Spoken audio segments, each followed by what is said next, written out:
Hi weavers, welcome to our channel. Prabhas రేంజ్కి తగ్గట్టుగానే Salaar cinema తొలి రోజే మొదటి షోతోనే సినిమా పాజిటివ్ టాక్ని అయితే రాబట్టుకుంది. ఇక దీంతో మొదటి వారం సూపర్ గా కలెక్ట్ చేసింది ఈ సినిమా.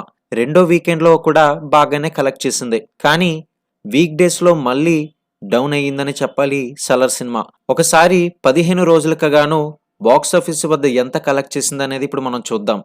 నైజాంలో 70.97 కోట్లు, సీడెడ్ 21.87 కోట్లు, ఉత్తరాంధ్ర 17.41 కోట్లు, ఈస్ట్ 10.43 కోట్లు, వెస్ట్ 7.94 కోట్లు, గుంటూరు 10.09 కోట్లు, కృష్ణా 8.14 కోట్లు, నెల్లూరు 5.64 కోట్లు, ఏపీ మరియు తెలంగాణలో కలుపుకొని మొత్తంగా చూసుకున్నట్లయితే 153.49 కోట్లను కలెక్ట్ చేసింది.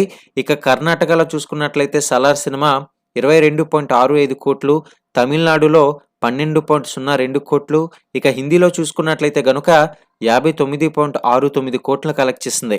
కేరళలో 7.59 కోట్లు, ఓవర్సీస్ 64.05 కోట్లు, రెస్ట్ ఆఫ్ ఇండియా 6 కోట్లు, ఇక టోటల్ వరల్డ్ వైడ్గా చూసుకున్నట్లయితే 324.49 కోట్లను కలెక్ట్ చేసింది అన్ని వర్షన్స్లో కలుపుకొని. ఇక సలార్ పార్ట్ 1 సీజ్ ఫైర్ చిత్రానికి 336.9 కోట్ల థియేట్రికల్ బిజినెస్ అనేది జరిగింది. ఈ మూవీ బ్రేక్ ఈవెన్ కావాలి అంటే ఇంకా 338 కోట్ల షేర్ని అయితే రాబట్టాల్సి ఉంది.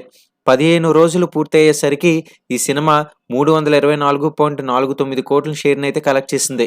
అంటే ఇంకా బ్రేక్ ఈవెన్కి 13.51 కోట్ల షేర్ని అయితే వసూలు చేయాల్సి ఉంది. నాకు తెలిసినంత వరకు సంక్రాంతి కల్లా సినిమాలు ఏది పోటీల్లో లేవు కాబట్టి ఈ కలెక్షన్స్ అయితే వచ్చేసే అవకాశాలు ఎక్కువగానే ఉన్నాయి. మరిన్ని బాక్సాఫీస్ వద్ద వచ్చే ప్రతి ఒక్క కలెక్షన్స్ అప్డేట్స్ కోసం ఛానల్ని సబ్స్క్రైబ్ చేసుకోండి.